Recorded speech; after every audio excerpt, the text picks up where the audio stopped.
We'll get going here. Yeah. Welcome everyone to the ISGA IGSA sports betting session, session number 3. My name's Jeff Piro. I'm with Ellis Island Group, Village Pubs, Margaret Trax, Coin, and a bunch of other entities I probably can't think of. We've got a great panel here today. I'll go around the horn here and let each of them introduce themselves. I'll start with Scott. Scott, if you can just introduce yourself briefly. Sure. I'm the president of Flexia Payments LLC. It is we're a cashless gaming solution provider to the and we're located in Las Vegas. I've been in the gaming business now for over 20 years. And right now Flexia is located in Las Vegas. Great. Thank you very much. Jennifer. Hi, good afternoon, everyone. Jennifer Carleton. I'm the Chief Legal Officer for Sightline Payments. Prior to joining Sightline 3 years ago, I was in private practice in Vegas for 15 years, and before that, in-house with an Indian casino for 10 years. Thank you. And last but certainly not least, Mr. Gary Larkin. Thank you, Jeff. Yeah, Gary Larkin. I'm president of Coin Mobile LLC and Chief Strategy Officer for Market Trax. Prior to joining both those companies, I was president of TNS Payment Systems for about 25 years in the gaming in the payments industry, and a lot of international work, more recently building credit products here in the US. Great. Thank you very much. Okay. So the session itself is geared for sports betting, but we'll probably talk a little bit on regular casino gaming as well. But I thought maybe what we would do is just start off just talking about sports betting post PASPA and just what the state of the industry is now. I mean, I'll just give some global statistics right now. Sports betting is legal in 34 states. It is legal but not operational in 4 states right now. So obviously at a very macro level, it's we've basically gone from one jurisdiction to multiple jurisdictions.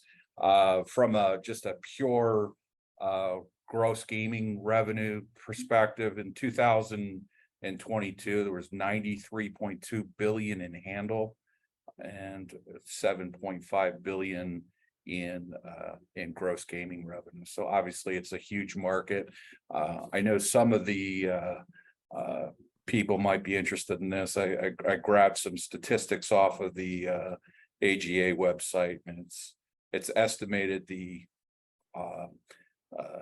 offshore / illegal market is as big as 3.8 billion in gross gaming revenue. It's about 63 billion in handle. So that's roughly 40% of the US market here. So anyway, with that said, we'll just with that as the backdrop, I wanted to just start with the panelists, and I guess, Scott, I'll start with you since you were first on the list there.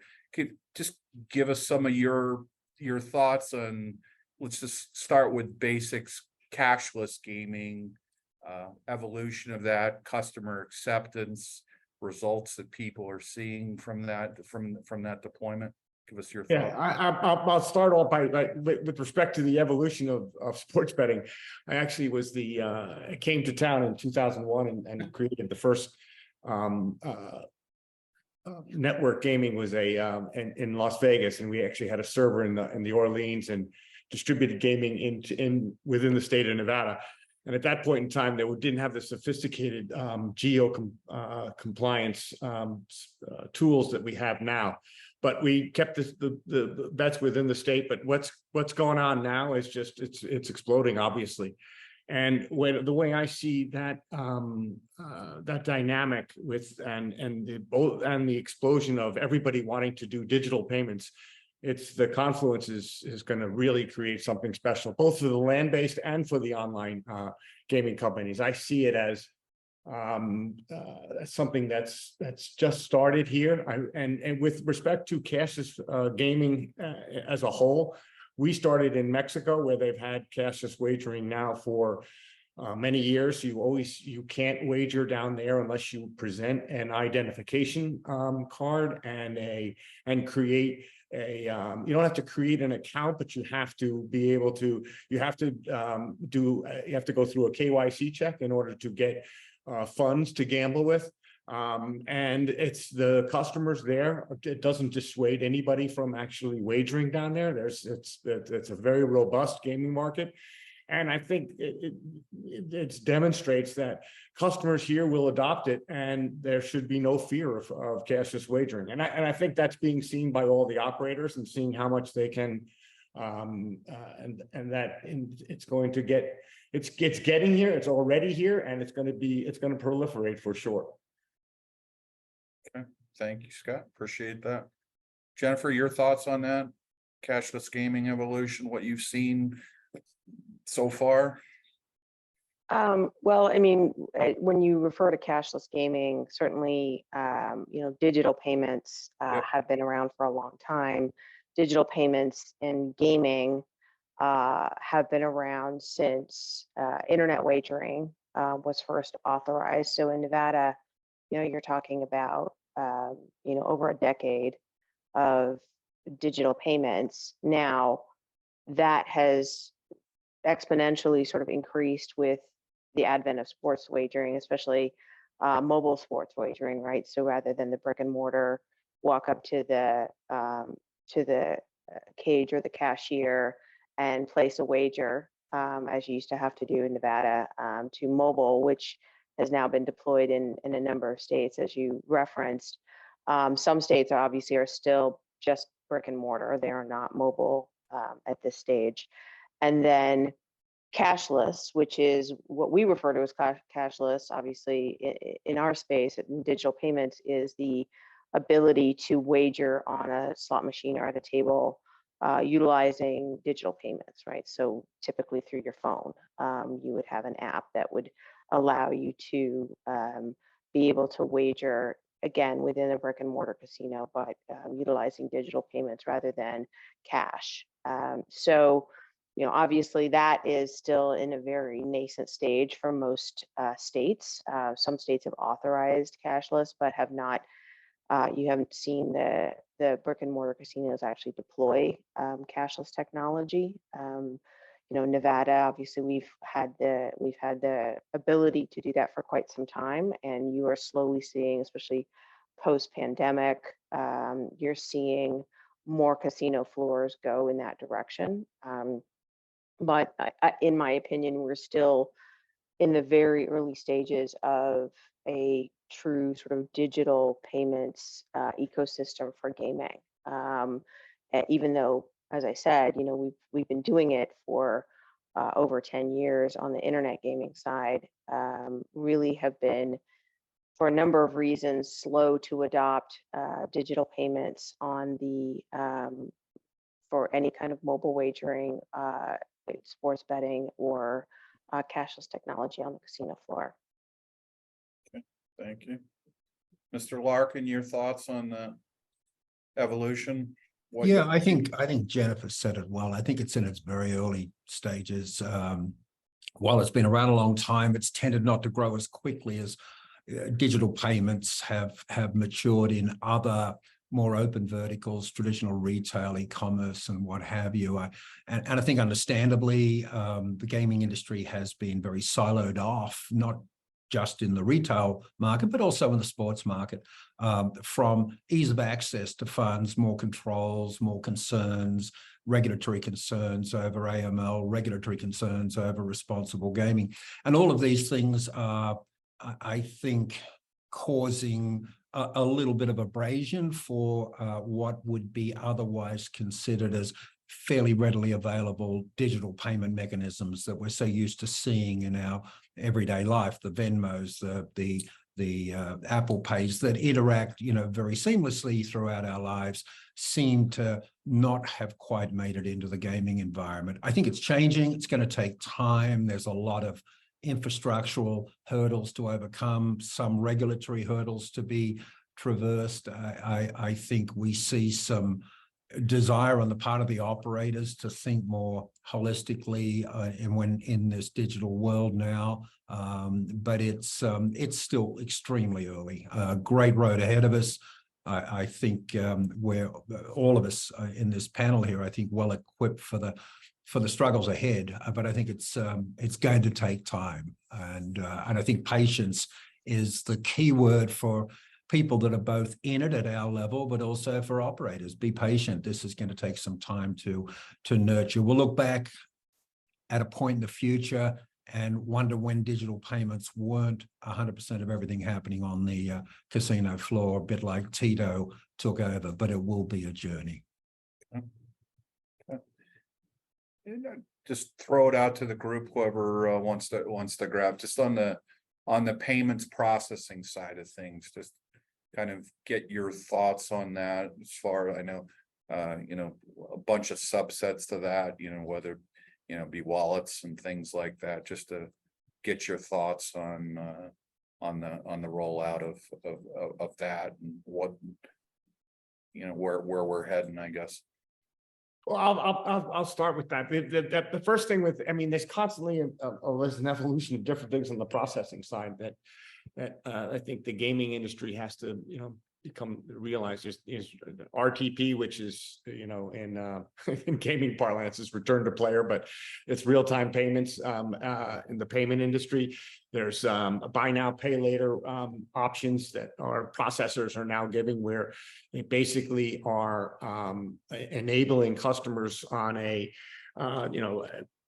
individual basis to actually get credit based on what the bank would allow them to do.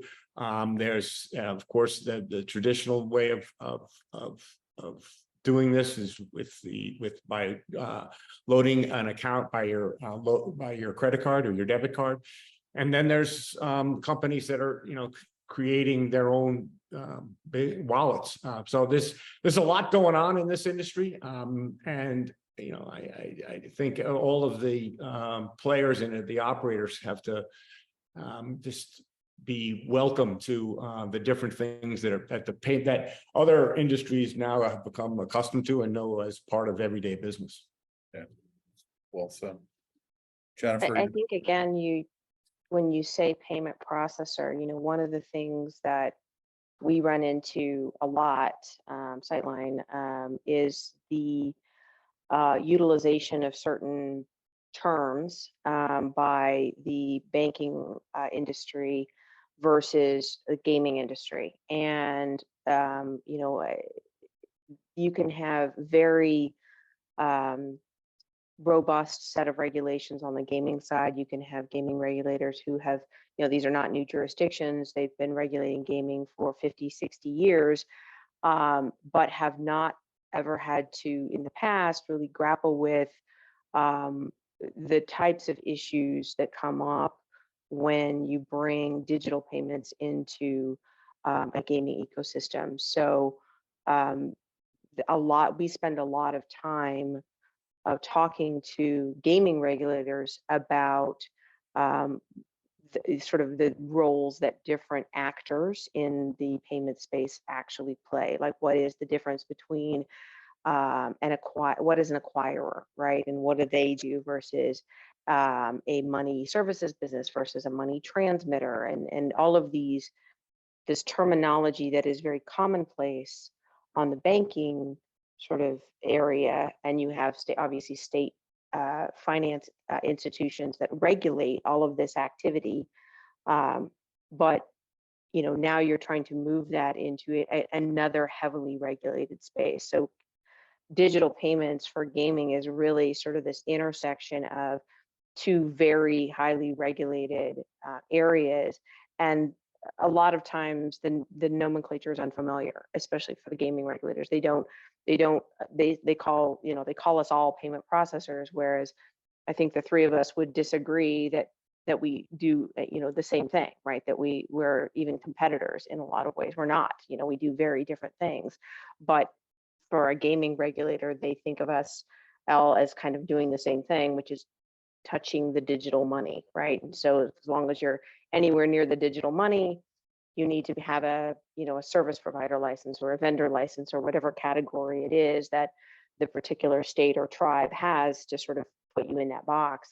And we are very committed to trying to work directly with gaming regulators to help understand exactly what, not just our role, but all, where the operator sits, where the acquirer sits, where all of the different actors sit. So then they can make an informed decision about whether or not they think they need to license a particular activity. Are we touching control programs? Do we have the ability to affect patron funds, et cetera? Yeah, it's, and I think it's all of that and then complicated by the fact that financial service regulatory conditions are in themselves a moving feast. CFPB jurisdictions very broad and somewhat vague, states enacting, many CFPB regulatory controls like California that reach way beyond tribal sovereign immunity and impact people that are dealing in the California or dealing with residents of California. There's so much alignment necessary in terms of jargon of the industry, certainly a beginning point where the mystique of payments can be unpacked a little so that operators and regulators can better understand what's available, how it fits, where's safe harbor, how to think about introducing and transforming into a more digital environment, and why and how it, in many cases, creates more safety and soundness than exists today in a more open cash-based environment. We often hear, I'm sure each of you have, concerns of responsible gaming and what's going to happen when people can use credit cards and debit cards to wager. Well, the reality is we present a lot more tools to operators to exercise responsible gaming. They're not always necessarily going to embrace wanting to do that, but it is definitely available as part of this digital transformation. And then the other part of this, I think that the unsung hero of digital payments is data, and how data can be nuanced to better inform operators, to better inform patrons than has previously been available in a very highly siloed environment. So, but I think the takeaway I always get from meeting with regulators or with industry leaders is our uniform need to help in the education of the industry at large. We have to help operators, regulators better understand how to think about payments, what's available to them, and how to know how to engage efficiently and effectively to take best advantage of the technologies that digital payments can bring forward.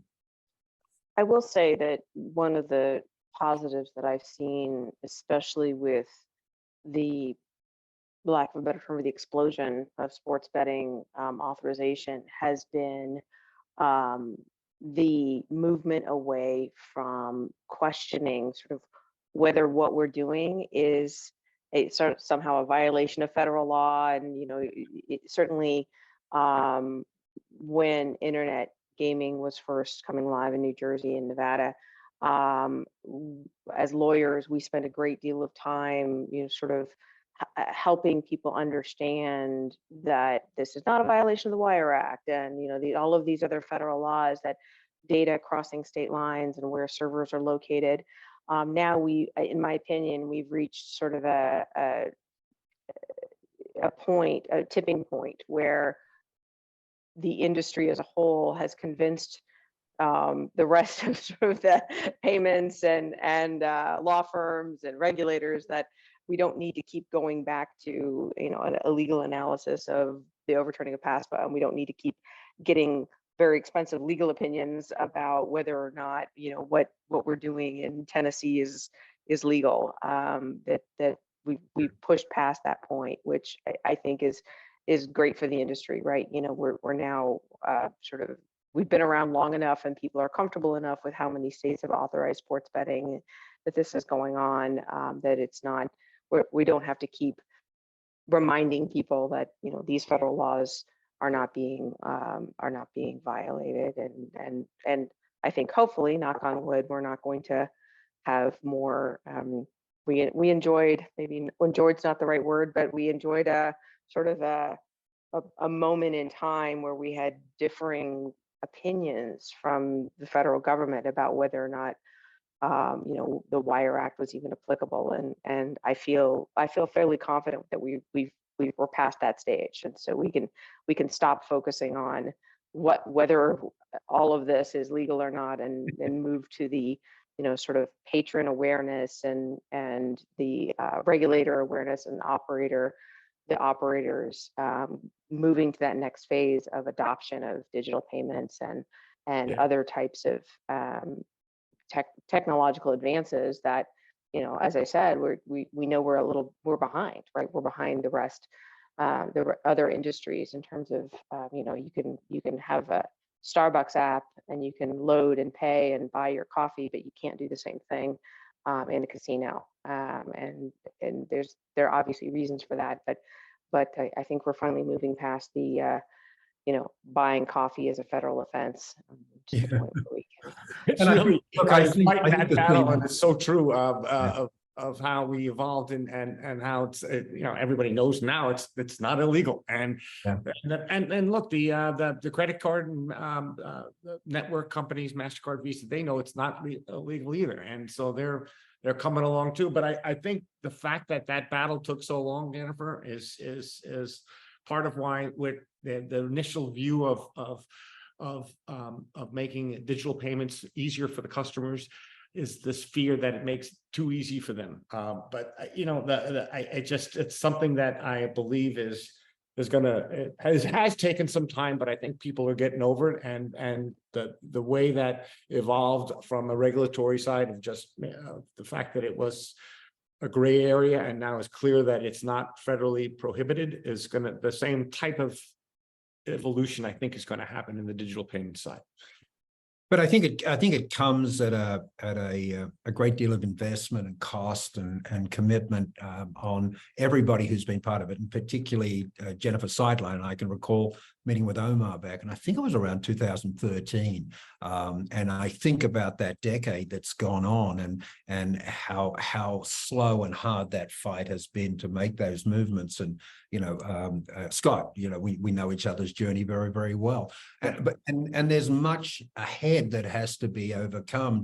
So the commitment has to be a long-term commitment, and I think we all have done that. We've all made that determination that this is the future. We just are not going to enjoy a tipping point in the next several months. I think we're going to be slowly working through various iterations of digital and traversing omni-channel and finding ways to solution through that efficiently and master the jurisdictional regulations of state-to-state trafficking of players amongst enterprise groups. Lots of work ahead, but it is it's definitely something that is not going to go away.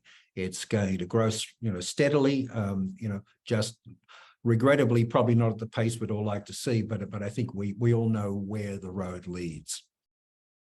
I mean, you guys touched on a bunch of really important topics. Can you just give me your thoughts on state to state differences, I guess, for lack of better terms? I mean, I know it's become more universally accepted or not, but obviously each state has their own approach to it. Do you care to comment on some of the nuances that you're seeing out there? Or you mean aside from being frustrating? Or good. Yeah. Well, that's always been the case, right? I mean, the states have always had unique approaches to licensing and regulation, and we all know that's not going to change. I mean, I think 15 years ago we were all excited to have one sort of gaming application, but then every state has their supplement, and then eventually you just sort of give up, right? And I don't think that there's going to be a universal approach to digital payments. I do think on the tribal side, I think there's more hope for if the NIGC promulgated minimum internal control standards for digital payments, that a lot of the tribes would welcome that, and probably adopt that in a uniform way, which is, as you all know, a very significant part of the gaming that occurs in brick and mortar casinos in the United States. I don't think that there's any chance that the states would do the same thing. They're going to have their own approach, just like on the finance side, right? Every state has their own definition of what a money transmitter is, and you have FinCEN's definition, but then each state has their own little take on that. So, whether or not you are a money transmitter in a particular state, you still have to, go through those hoops with each state. And I don't see that gaming regulators are going to be any different when it comes to digital payments providers or different actors within that ecosystem, that they are going to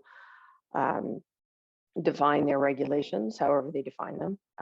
I've seen, just to answer your specific question about variances, the primary one that I see is with regard to the credit and the utilization of credit by patrons. Either, some prohibit the funding of a wagering account with a credit card.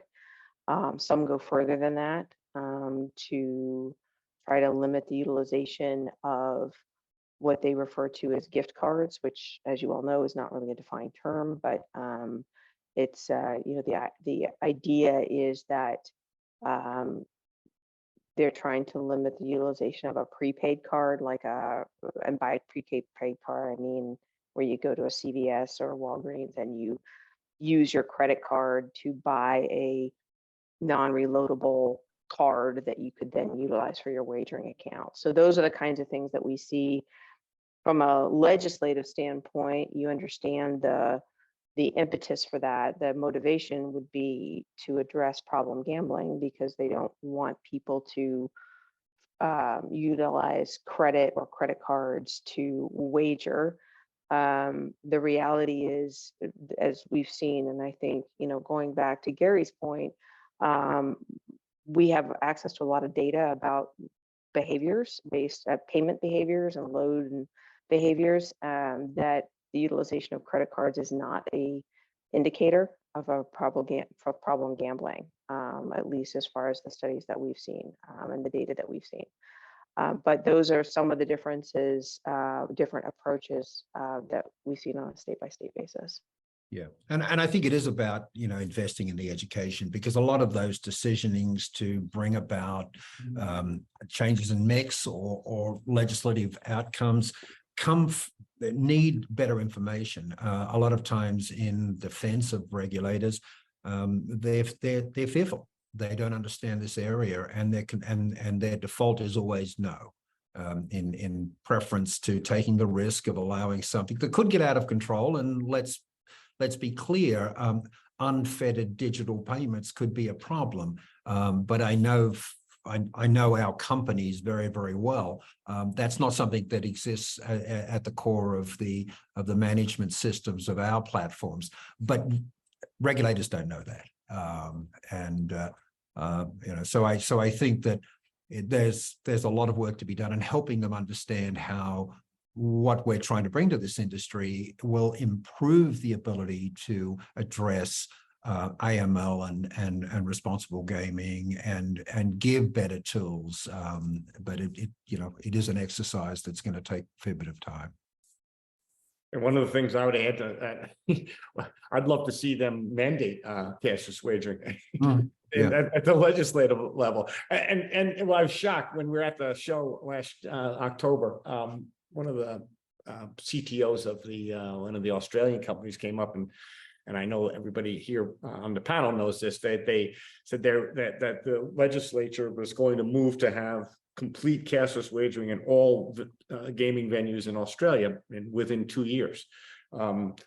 There's been some talk about that is not going to, that's probably an unrealistic goal, but what they see when this was first starting that initiative, they saw that it was going to be the way to solve what they had, which was AML problems. And I think the legislatures see that. Now we'll see how it evolves, because there's different things that we talked about, challenges in the gaming industry, and one is, you know, cybersecurity, that I know legislators and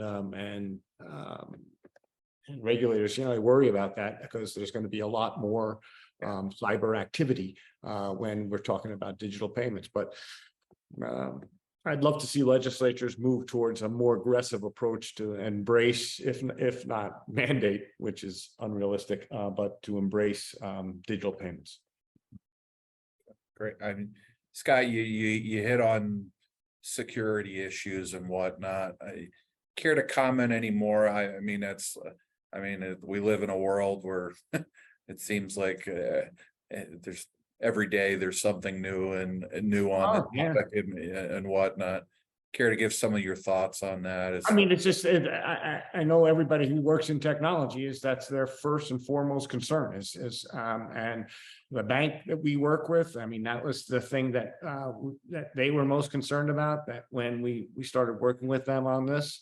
It's cybersecurity is in the forefront of everybody's mind. And I don't believe we have any, and we may have in the individual states some requirements as to what the security's got to be. I know they're certifying in Nevada the various different cloud companies that are, and I think that's a really good thing, because that's where a lot of the activity will occur. And to have that certification by the regulatory agencies of companies, which we know take probably more care than anybody, Amazon and Microsoft with their Azure product.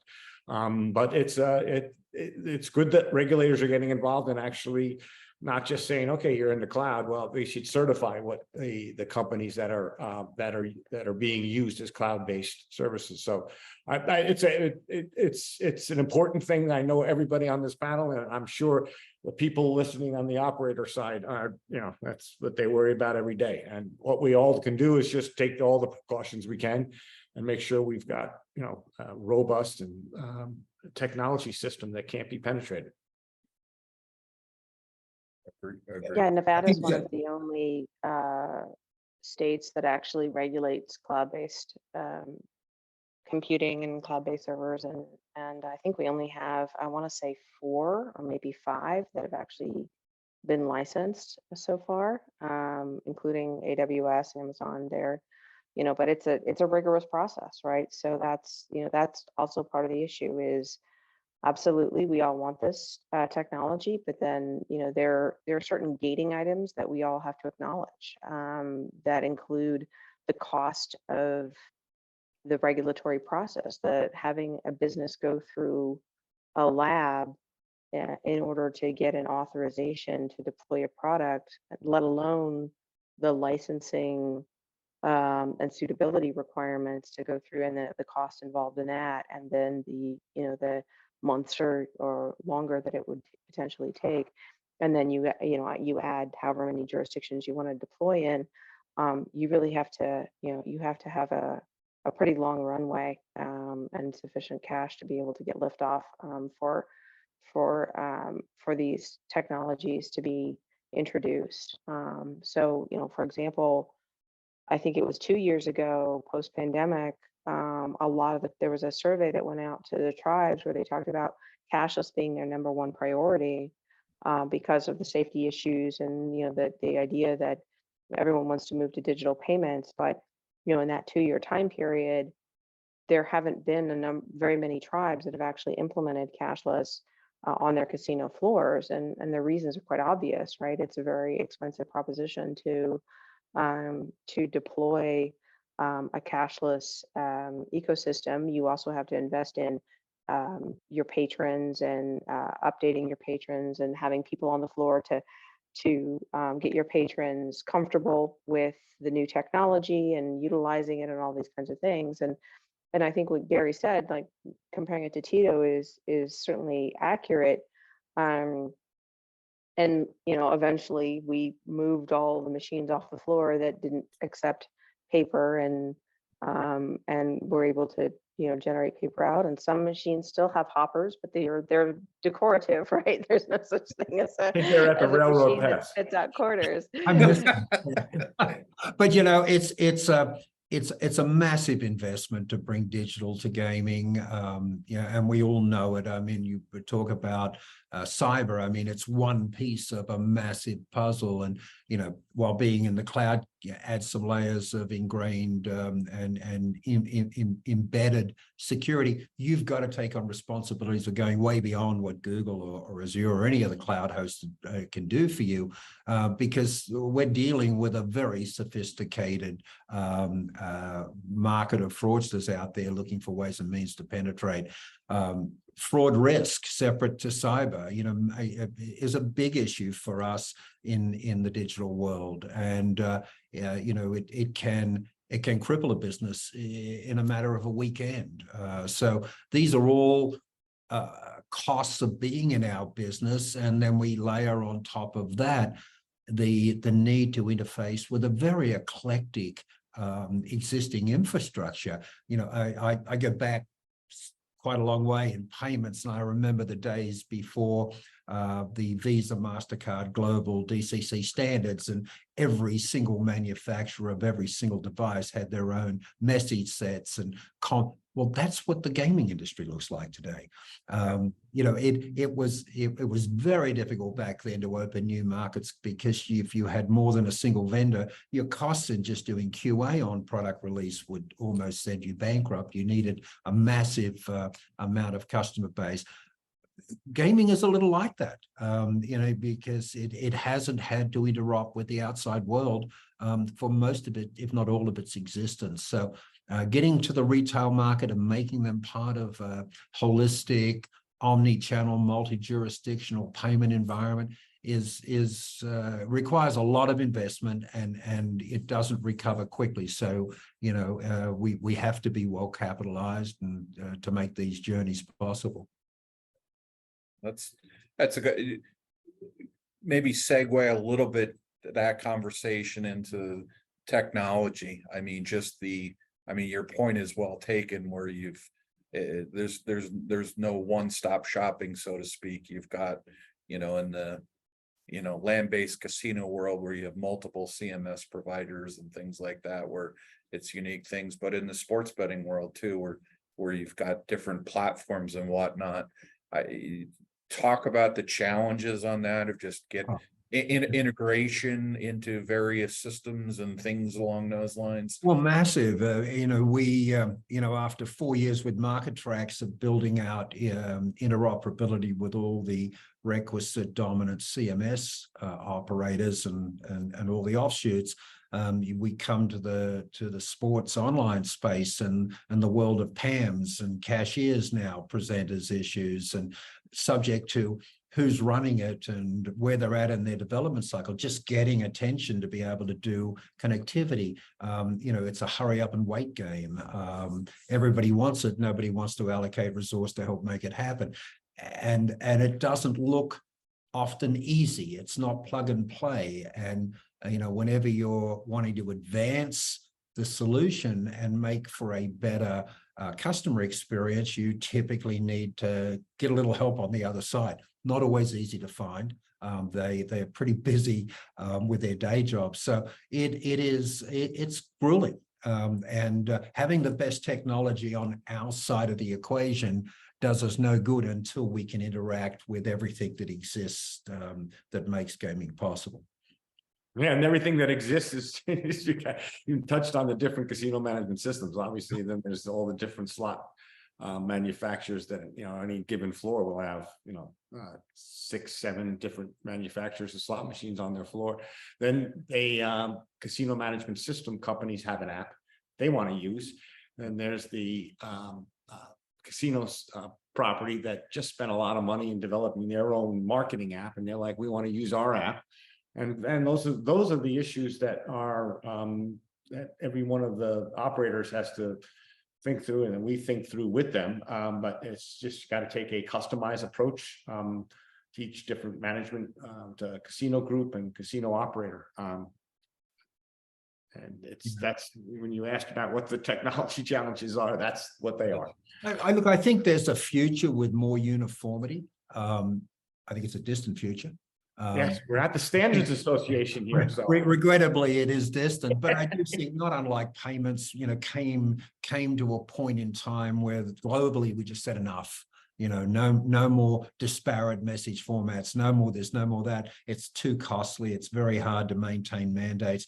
I think the industry will be there one day. I don't know that I'll be around to enjoy it. But I do think it gets there because the TAM of the gaming industry added with the resort activities is massive. It's one of the remaining what I call payment virgin verticals. If you compare it to all the traditional retail spaces globally, they're somewhat exhausted. They've been open markets for a long, long time. This is not the case.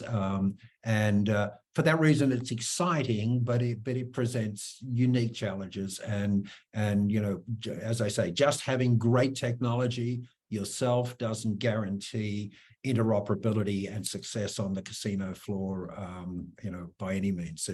There's a lot to be done there. Great. We talked about it, touched on it a couple times, but data analytics and whatnot, the information that's now being generated in this environment that we're in right now with digital payments and whatnot. Care to get some thoughts on that, like early feedback from that data, how it's useful, how it's Well, look, I think any additional data you can get above what is traditionally passed into the gaming world is helpful. Knowing more about a patron, knowing more about what they do when they're not in the property, how they react, their other lifestyle interests is incredibly valuable to an operator. And I think there's many, many ways to present better digital originated solutions for the operators over time. The biggest hurdles we face, of course, is getting operators to want to share that data, and being able to blend it together and do thoughtful analytics, apply available AI. We, for our part, very early up, long before we even completed our platform, started the development of a very sophisticated data lake and data warehouse with our enterprise partners, Euronet, who do this for Apple and Google and others, creating a very secure environment that could be siloed for operators to give them a sense of comfort. It sits empty largely today. We still have to get people to populate data into it. But as we gain more data, I think it becomes valuable to regulators to see what's going on for areas of AML and responsible gaming. But certainly for the operators, I think it's a rich pool of information to be gleaned over time. I don't disagree with you necessarily, Gary, but I think there are other one of the biggest challenges with the data in gaming is that traditionally you have an environment where patrons enjoy a relative level of anonymity with their gaming, and even at home, right? So brick and mortar casino, you're using cash. If you don't want people to know who you are, they don't have to know who you are, right? Unless you win over a certain dollar amount, and then you have to get your IRS forms together.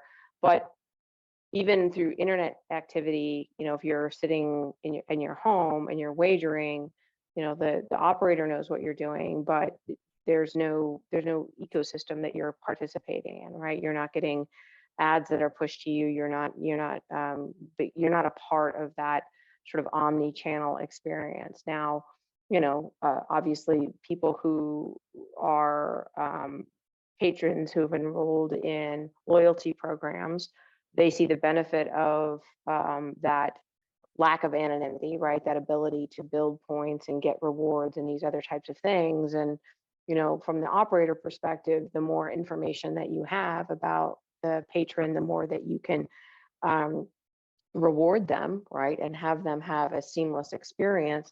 But I think we're, as an industry, we haven't really sort of grappled with that, that that history of anonymity for most patrons, and that a lot of people still think of gaming as a relative vice, or as something that they want to do sort of independently, and not as a social activity, not as part of a sort of a larger environment. I mean, that's just the reality. Now, again, I think we're going to meet a watershed moment where people realize that paying cash for their coffee is not as preferable to as getting rewards and you being able to use your phone, and obviously gaming is going to reach that point where people adopt that mentality, but it is going to take some time, I think, that for people to get over the sort of that feeling of vice, or that feeling of anonymity, and embrace not just the gaming, right? The fact that you're earning points on your dinners and all of these other, and your shows and everything else.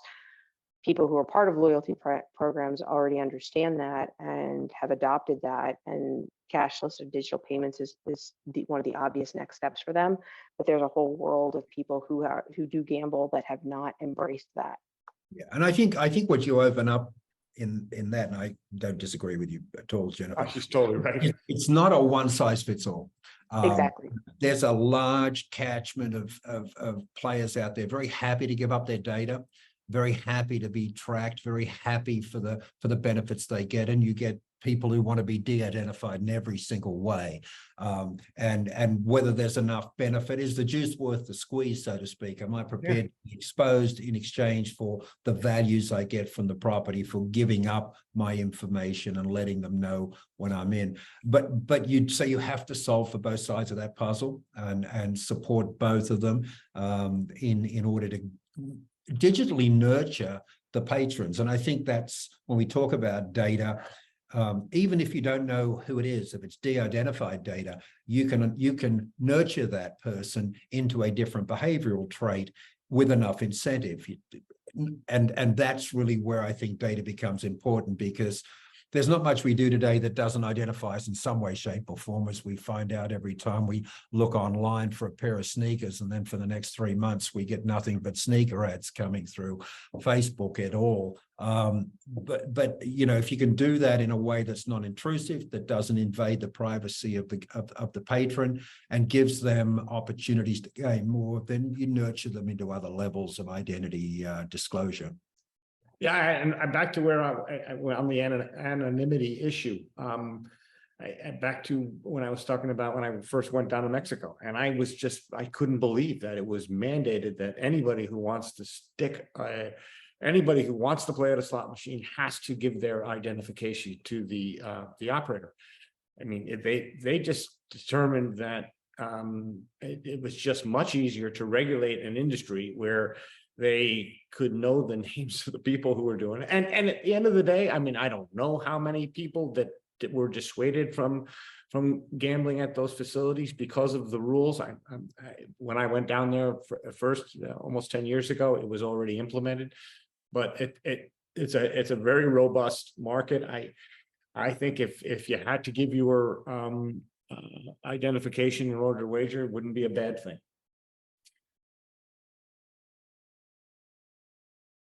A very good point. Just we're running close to time here. Any final thoughts on what the market looks like 5 years from now, whatnot, whether it be 100% cashless wagering, so across the board? Across the board. I don't know, Jeff. I was involved in the migration of mobile top-up in the UK back in 99 through 2005.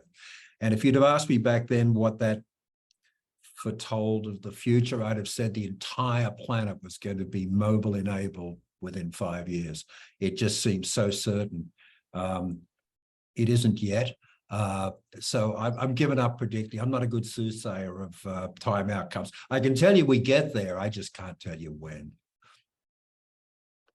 I gave an interview 5 years ago where I was asked this question, and I said the future was sports betting and digital payments. So color me Nostradamus, because You got it. You nailed it. You are the soothsayer. And it's a very You get robust the one. award because So I can tell you the future, but you're gonna have to, you have to give me a big for that. we Go will. with Jennifer's 5 years. Not We're gonna for have a free. really nice penetration. Yeah. lead. Look, I think it's all positive. This may, for me, be one of the more exciting positions in my entire career to be at this point in time with this industry emerging as it is, being part of this has been incredibly exciting and rewarding, challenging. I think the challenges will continue.